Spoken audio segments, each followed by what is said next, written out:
Josué, chapitre 4. Lorsque toute la nation eut achevé de passer le Jourdain, l'Éternel dit à Josué, « Prenez 12 hommes parmi le peuple, un homme de chaque tribu. Donnez-leur cet ordre. Enlevez d'ici, du milieu du Jourdain, de la place où les sacrificateurs se sont arrêtés de pied ferme, 12 pierres, que vous emporterez avec vous, et que vous déposerez dans le lieu où vous passerez cette nuit. » Josué appela les 12 hommes qu'il choisit parmi les enfants d'Israël, un homme de chaque tribu. Il leur dit, « Passez devant l'arche de l'Éternel, votre Dieu, au milieu du Jourdain, et que chacun de vous charge une pierre sur son épaule, selon le nombre des tribus des enfants d'Israël, afin que cela soit un signe au milieu de vous. Lorsque vos enfants demanderont un jour, « Que signifient pour vous ces pierres ?»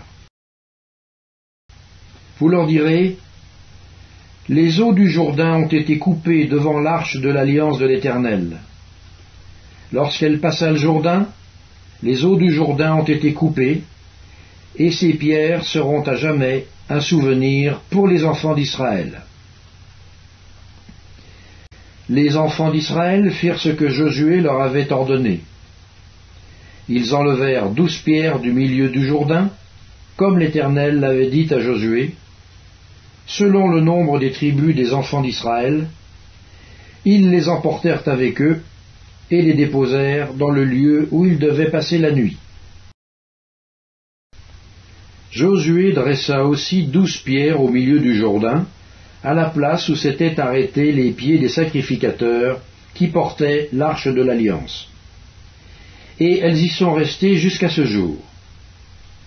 Les sacrificateurs qui portaient l'arche se tinrent au milieu du Jourdain, jusqu'à l'entière exécution de ce que l'Éternel avait ordonné à Josué de dire au peuple, selon tout ce que Moïse avait prescrit à Josué.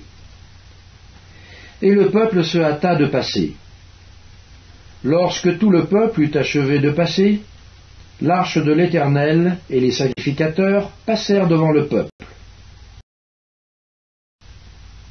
Les fils de Ruben, les fils de Gad et la demi-tribu de Manassé passèrent en armes devant les enfants d'Israël, comme Moïse le leur avait dit.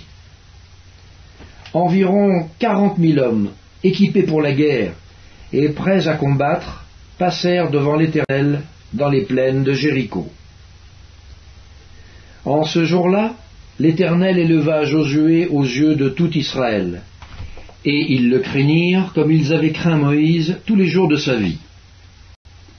L'Éternel dit à Josué, « Ordonne aux sacrificateurs qui portent l'arche du témoignage de sortir du Jourdain. » Et Josué donna cet ordre aux sacrificateurs, « Sortez du Jourdain. » Lorsque les sacrificateurs qui portaient l'arche de l'alliance de l'Éternel furent sortis du milieu du Jourdain, et que la plante de leurs pieds se posa sur le sec, les eaux du Jourdain retournèrent à leur place et se répandirent, comme auparavant, sur tous ses bords.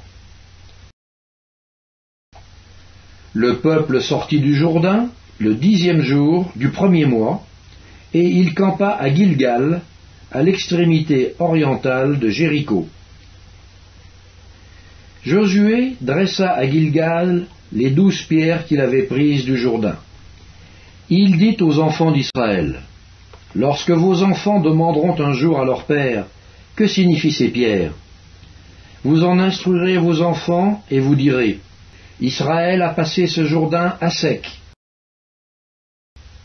Car l'Éternel, votre Dieu, a mis à sec devant vous les eaux du Jourdain, jusqu'à ce que vous eussiez passé, comme l'Éternel, votre Dieu, l'avait fait à la mer Rouge, qu'il mit à sec devant nous, jusqu'à ce que nous eussions passé, afin que tous les peuples de la terre sachent que la main de l'Éternel est puissante, et afin que vous ayez toujours la crainte de l'Éternel, votre Dieu.